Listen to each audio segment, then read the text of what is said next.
सीधा रुख कर दो समाजवादी पार्टी। रबिन भाई क्या बोलेंगे भाई? इन्होंने तो पल्ला झाड़ लिया, कह रहे थे इतिहासकार बोले हैं, माफी भी मांग ली, पर मुद्दा अभी भी गरमाया हुआ है क्योंकि 2 सांसदों ने भी यहाँ पर कांग्रेस के सपोर्ट कर दिया है और फारूक अब्दुल्ला ने भी कह दिया है कि मुगलों की विरासत को मिटाने की तैयारी चल रही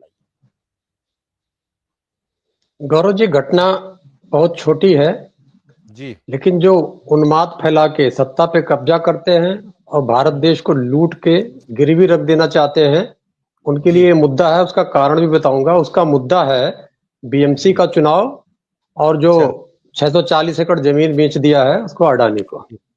असल सारा का सारा मुद्दा ये है।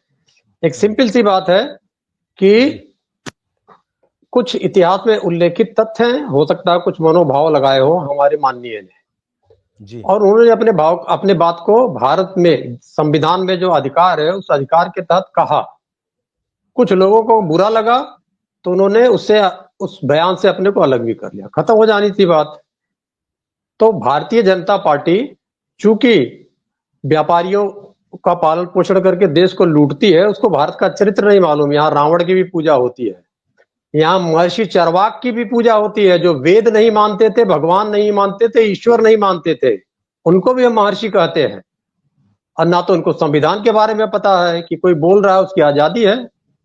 और अगर बोलना ही इतना खराब था तो भगवान राम को अवैध संतान कहने वालों के खिलाफ भी ऐसे इशू उठाना चाहिए था। माता जानकी को टेस्ट ट्यूब माता जानकी को टेस्ट ट्यूब बेबी कहने वालों के खिलाफ भी ऐसे उठना चाहिए था। हनुमान जी को दलित कहने वालों के खिलाफ ऐसा उठना चाहिए था मामला। अब असली मुद्दा क्या, मैं आपको बता दूं। असली मुद्दा यह है बीएमसी का चुनाव होने वाला है। भारतीय जनता पार्टी डरी हुई है उद्धव ठाकरे जी के पार्टी से।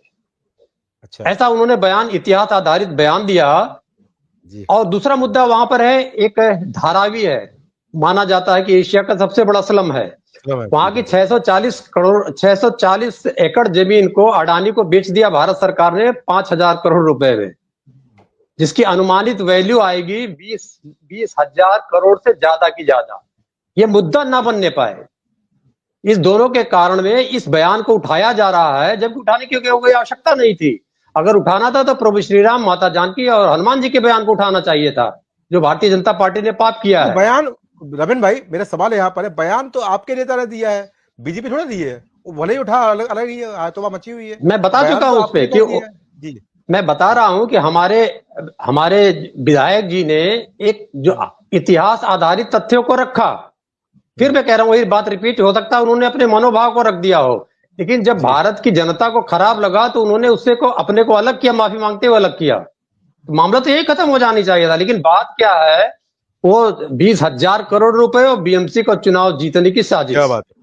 तो ये उठाया जा रहा है, ये ऐसे चलते रहे और उसमें से 10 लाख लोग, जब धारावी को जो जहां पर अडानी कब्जा कर रहा है, 10 लाख गरीब विस्थापित हो रहे हैं, उनके रहने की जगह नहीं है उस मुंबई में, 1 सेंटीमीटर की जगह नहीं है। वो 10 लाख लोग कहां जाएंगे, ये भारतीय जनता पार्टी के प्रवक्ता को बताना चाहिए। धन्यवाद।